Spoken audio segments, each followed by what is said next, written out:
totally out of control. Dogs are going absolutely nuts. They're not getting the care that they need at all. A facility trusted to give cats and dogs the best care possible, accused of failing the animals. I wake up in the night, I can't go back to sleep because these dogs are suffering and there's nothing we can do about it. Tonight, insiders who watched it all happen describe what they call cruel and inhumane conditions and are asking Contact 7 to investigate. Everybody knew that dog was not right. He had lost his mind in the kennel. Now the facility's owner is answering Denver 7's question. This is what they talk about when they say you're a humane society, but this is inhumane. Chief investigative reporter Tony Kovaleski is breaking this story tonight. And Tony, insiders are outraged. Tensions are running high. In fact, Ann and Shannon, those employees, those insiders, those volunteers quit after witnessing what happened at the Humane Society of Fremont County. When I worked there for that 7 months, I saw the most horrible things. The sign out front reads Humane Society.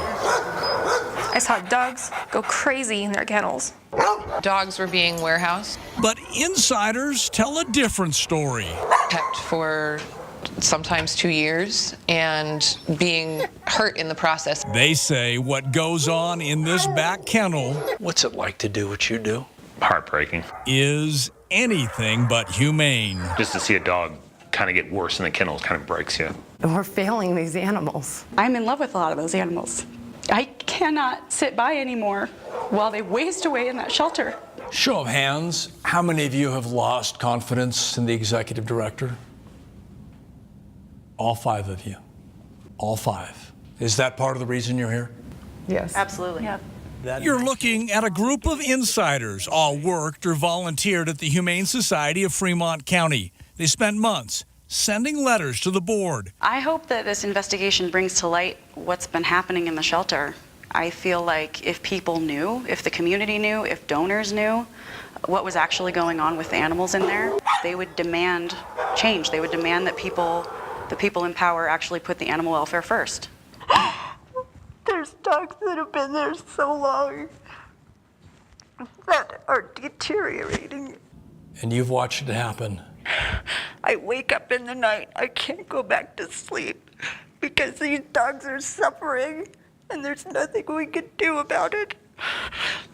One of the dogs they want people to know about is a dog named Toy Man, a dog with a bite history, a dog given to a couple with a young child. Everybody knew that dog was not right. He had lost his mind in the kennels. Within days, Toy Man bit again. This time, the bite required more than 40 stitches on the face of that young child. It shouldn't have happened.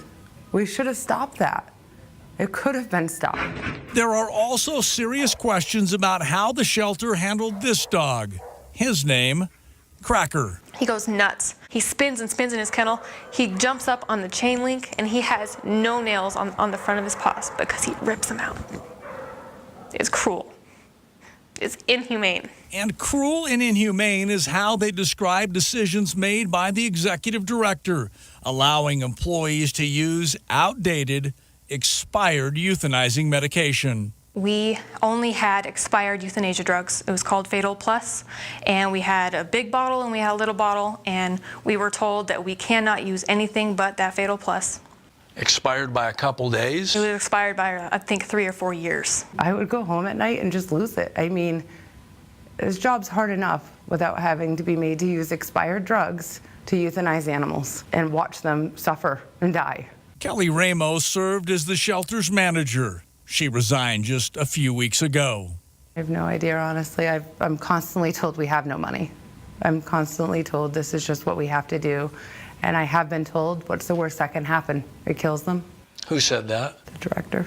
His name? Doug Ray. Serious accusations that were all confirmed last month. State inspectors found more than a half-dozen violations inside the Humane Society of Fremont County.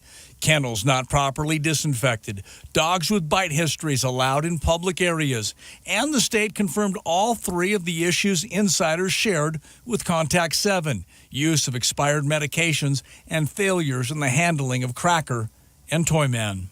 Do you think the executive director will sit in front of our cameras and answer questions? Yes. I don't think he'll answer them honestly.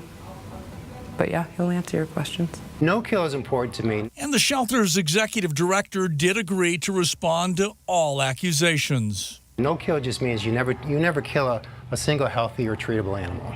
And that's a big deal for us. And that's essentially the heart of this issue. Insiders saying the focus on the shelter's no-kill philosophy has created an inhumane and at times dangerous environment. Fair to say this is an unfortunate situation. It is. I didn't see this coming on a life of me. In a 25-minute interview, Doug Ray took responsibility and accountability for everything addressed by his former team members: Cracker, Toyman, expired drugs, and the state violations. It's my fault. It is 100. I said to my board, this is 100% my fault. I should have been all over this, and I wasn't. This is what they talk about when they say you're a humane society, but this is inhumane. You're 100% right. It's not okay that a dog was allowed to do that. Inhumane. I don't know if it's inhumane. It's just not okay. Are you here to say you're sorry? I am very sorry.